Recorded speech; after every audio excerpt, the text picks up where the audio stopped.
there. Here's a quick tutorial for adding and working with sliders on your website. Now, of course, as always, we have logged into the back end of one of our client sites. This one, as you can notice top there, it's a kidsbrain.ca. That's a CCBCF new website that they're going to be working on. And, you know, great charity. If you want to take a look there, I'd highly recommend, you know, contributing to and maybe donating some of your time and money to helping such a wonderful cause. So, okay, so moving right along, I'm going to get into a quick tutorial on adding sliders and what you can do with them. So, first of all, when it comes to sliders, especially when it comes to kind of the main header of the website, you want to do a full width section. So we're going to go right down here onto this test page that we've already pre-created, and we'll go down here, we're going to click on full width section. I'm going to take that and drag it above here and get rid of the other section which we don't need. That is the default that is already added when you start the builder. So I'm going to click to add module. Look on here, the different sections you have here. Full width header is great for if it's just one slide as opposed to multiple. And has text that you're adding on top of it. Full width image is just that. Same with the rest here. So you can add things accordingly. I'm going to go with full width slider for this tutorial. Okay, on the full width slider, real simple. Let's go through some of the settings. Show arrows, that's your arrows on your right or left to advance or go back. The controls will be the dots that you see underneath to show how many slides you have. Link would be if the entire module continually is supposed to link to a specific page. You can add that link here. And of course, where you want to put that, whether it be in the same window or a new tab. And then you can add background image, color, so on and so forth. I'm going to recommend you don't do anything there, and I'll show you why during the process here.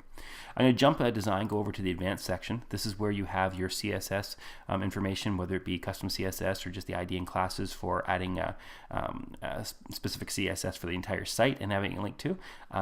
This can cover all the different sections here, as you can see, going down, so on and so forth. Visibility, there's a really important one there. If you wish for your sliders to not show on phone, tablet, or desktop, you can click any of these buttons and actually turn it on and off for those section here. You notice here it's also got stuff as far as show image / video on mobile, all that kind of stuff. Show the call to action, all those kind of things. Some great things to check out and you could play with. Ultimately, I like the default on that. The design side of things, you know, we can have an actual overlay so that the background can have a color, okay, that goes over top of the background, such as maybe a lighter gray or something that you can see through, something like this, so that it's darker. You can take bright pictures and darken them.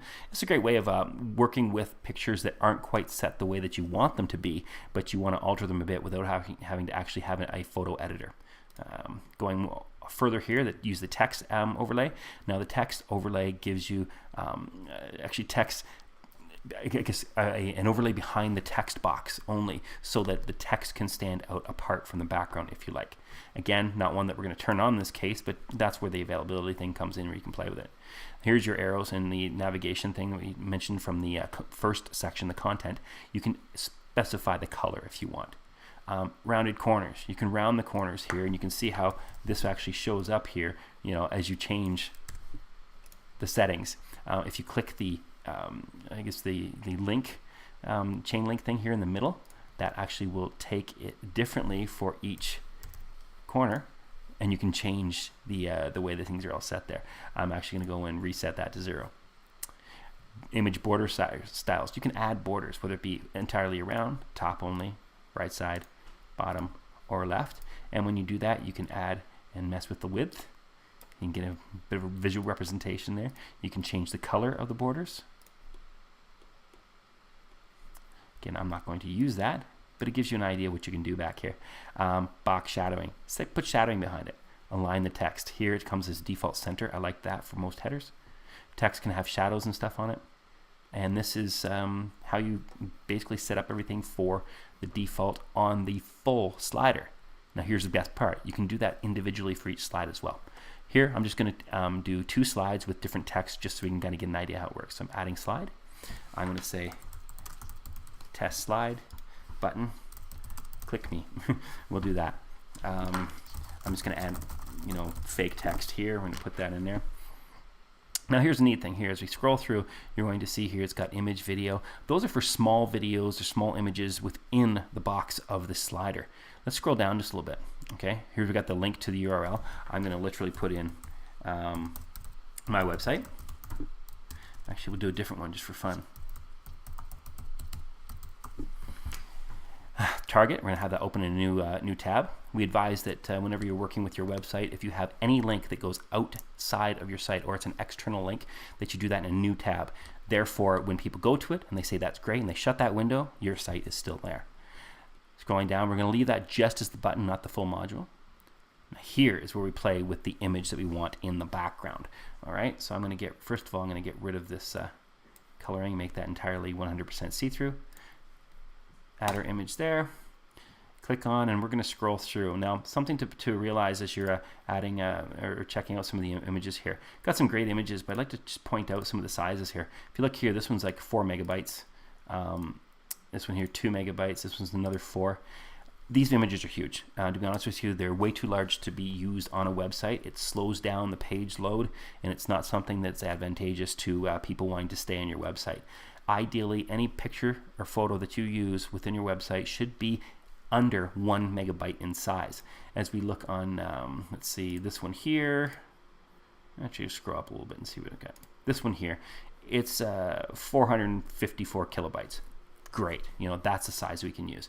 And it looks to be like it is it's more of a not portrait, but a landscape. So we're going to use that one there. So add that. There it is right there, automatically showing. That's going to kind of scroll here, just kind of finish the overview that we're talking about for this section. Parallax is when you have text and on top and you scroll down a web page, the text kind of, as it goes by, the image moves at a different pace behind it. We're going to add parallax here just and show you what that looks like. Difference between true parallax and CSS. True parallax is going to move a bit slower. CSS almost makes the image stay still in the background. And into the design section. Again, same overlays as we viewed in the others and the full section for the entire module. This is just for that particular, this is only for the specific slide. Same thing for the dot and arrows, so on and so forth. How we can align the images, the rounded corners, everything that we talked about before. Okay, I'm going to save that. We're going to kind of cover this in a sec. Now I'm going to duplicate this slide. I'm going to add a new one. And I'm going to take this and say it's new. And click me again. Now we'll do that. Now I'm going to save this. I'm going to go out of it and I'm going to save this page. Because what we're going to do is we're going to do a quick look at what this looks like. And I'm going to show you the front end editor so you can see how easy it is to edit things on the front end, or the visual editor, if you will. So you can see what it is you're doing as it happens. So click on the view page. There you go. There's that image. There's the test slide. There's those arrows. As that advances, new. Awesome. Now let's do some advanced settings now. I'm going to click Enable Visual Builder. As we go to that, it opens up the Visual Builder, of course.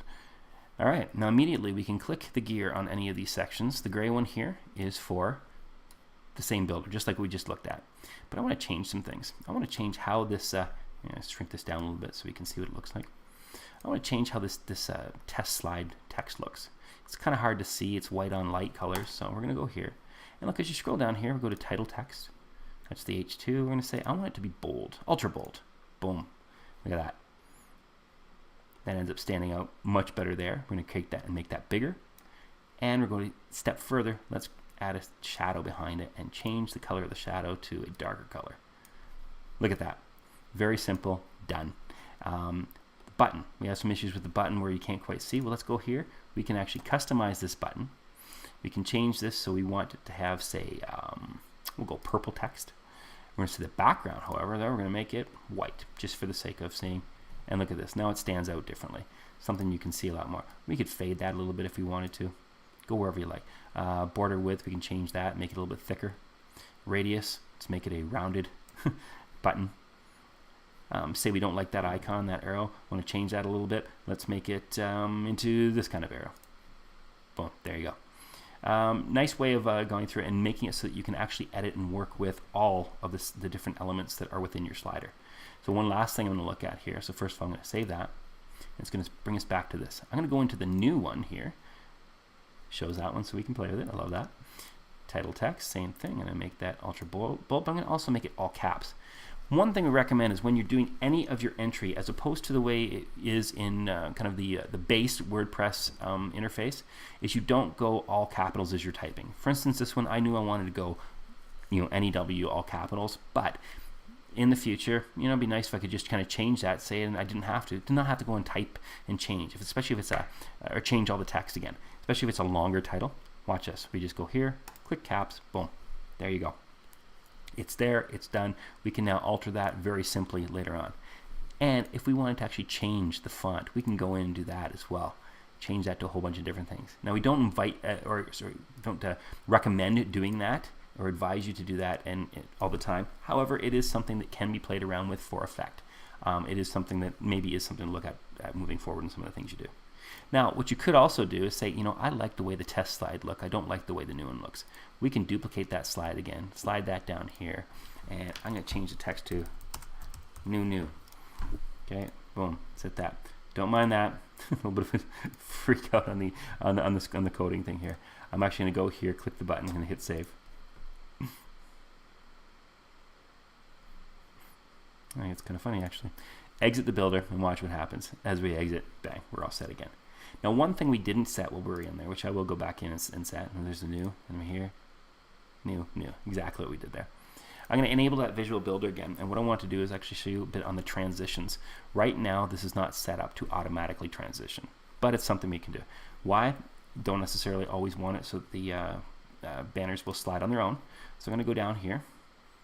All right, we're going into design, animation. So this is in the, let's kind of verify this. This is in where the main settings for the entire module, not the individual sliders. Go to the design, scroll to the bottom, animation. We want to make it automatic, and we're going to change that. So these are all like by seconds, so thousandths of a second. I'm going to say 9 seconds. I want these to change. So I'm going to save that one there. Don't worry there. Save there. And as soon as that's done saving, we get out of the visual builder. And now we have our stuff. Now we can add, this is a quick little side, we can add, make the text there, the body stuff that is the kind of random whatever text, different there, and make it larger. We can also add the shadow behind that too. But you notice how it is automatically changing now. So yeah, some of the nice ways of working some of the transitions and working your sliders. One last, again, go back in here, is you can play with those transitions. So if you want to go through here, go to the animation, let's make it a slide left. We're going to save that, save the whole page, and this. Now you're going to see this is kind of neat. It slides the whole banner in there to start with from the left or from the right. Sorry, slides it in. Now the reason that this is a very handy one, and then goes to the fade. The reason it's a handy thing to do is you can use this on any of the modules, not just your images, not just your sliders, but any of the things that you want to draw people's attention to. So as they scroll down the page, you may have images or text box that you want your visitors to focus on. Use your animation. That initial slide was neat, made you immediately look to that banner where, let's face it, sometimes we go to sites and we overlook some of those things. So it's a nice feature to have. I'm going to do a quick refresh of the page just so we can see that again. There it comes. It slides in. It makes us look really quickly. So of course that first slide is a very important one and to draw people's attention. That's pretty much it. That gives you a quick overview of how to add a decent slider and play around with some of the stuff. If you find that the images don't fit properly, okay, I'll actually point out too the reason that they may not fit properly. And I mentioned, sorry about the parallax thing, it's not working. See, there's their parallax happening right there. It's because I had the screen enlarged so much there's no scrolling happening. Anyway, so if you find that some of the images aren't quite working, it's probably because of the ratio you have. Each image that's in behind there and put in the background here has to be of a ratio that's going to work. I give you a ratio, but realistically it's going to change, as you can see, depending on how you scroll around with the page, because it's a responsive site, and that is essential for any website anymore because we have mobile devices. So play with, look at the way some of your images are going to work best and work accordingly.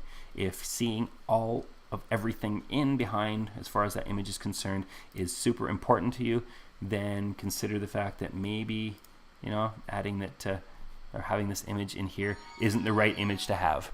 It's maybe one you should look at and consider something else in there if seeing everything within the image. There's other places to put images, of course. These are to make it visually appealing and draw attention. That's it. So remember what it's for. Enjoy. And if you've got any questions, do send us an email, of course, Greg at theimagestop.com or Greg at thebrandguy.ca. And that's everything. Have a good one.